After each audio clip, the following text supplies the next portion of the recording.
Hi friends, எல்லோரும் எப்படி இருக்கீங்க? காலையிலேயும் எங்கள் ஊரில் சடனாக ஒரு 4லேருந்து ஒரு 7 மணி வரை விடாத மழை. உங்கள் ஊரில் மழை பெஞ்சிச்சா? சரி, ஓகே. இப்போ நீங்கள் என்ன சொல்ல போகிறேன்னா, என் கல்யாணம் முடிஞ்ச எல்லா பெண்களுக்குமே அம்மா வீட்டுக்கு போனால் ரொம்ப பிடிக்கும். அது என்னைய மாதிரி அம்மா வீடெலாம் கிடச்சுன்னா அடிக்கடி போக லைக் பண்ணுவாங்க. எப்படின்னா, எங்கள் அம்மா வீட்டுக்கு போனால் ஒரு வேலை செய்ய வேண்டாம், நல்லா ரெஸ்ட் எடுக்கலாம். எங்கள் அண்ணி என்ன செய்வாங்க, 3 நேரமாக அடுப்புலேருந்து சமையல் பண்ணி தந்துடுவாங்க. இது ஒரு பெரிய பெனிஃபிட்டு. சிலர் சொல்லுவாங்க, அம்மா வீட்டுக்கு போனால் நம்ம தான் வேலை பார்த்து சாப்பிடணுவாங்க. எங்கள் அம்மா வீட்டுக்கு போனால் கிச்சனுக்கு பக்கத்தில் நம்ம போகவே வேண்டாம். அதுக்கப்புறம் பார்த்திங்கன்னா, எங்கள் அண்ணன் பொண்ணு இருக்குது. அதான் என்ன செய்வா, பாப்பா தோசை ஊற்றி கொடுன்னா அழகாக கிறிஸ்பியாக முறுமுறுன்னு கீ ஊற்றி தோசை ஊற்றி கொடுத்துருவா.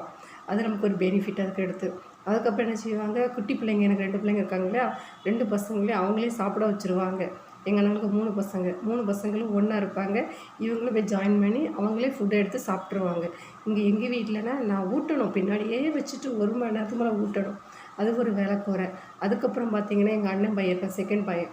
அவன் என்ன செய்வானா, தம்பி அத்தை கொஞ்சம் டீ போட்டுதானா, நல்லா டேஸ்ட்டாக சூப்பராக. அப்புறம் நம்ம போடுறத அவ்வளோ ஒரு டேஸ்ட்டாக டீ போட்டு தந்துடுவான். அதுக்கடுத்து 3வது பையன் என்ன செய்வான், நம்ம பசங்களை ஃபுல்லாக நல்லா வச்சு விளையாட வைப்பான். எங்கே போகணும், ஏது போகணும், அதுவும் எல்லா ஊரில் அடிச்சியும் தண்ணி வர்றது ஒரு 1/2 மணி நேரம் 1 மணி நேரம் வரும். எங்கள் ஊரில் அப்படி இல்லை. எங்கள் அம்மா ஊரில் 4 மணி நேரம் 5 மணி நேரம் தண்ணி வரும்.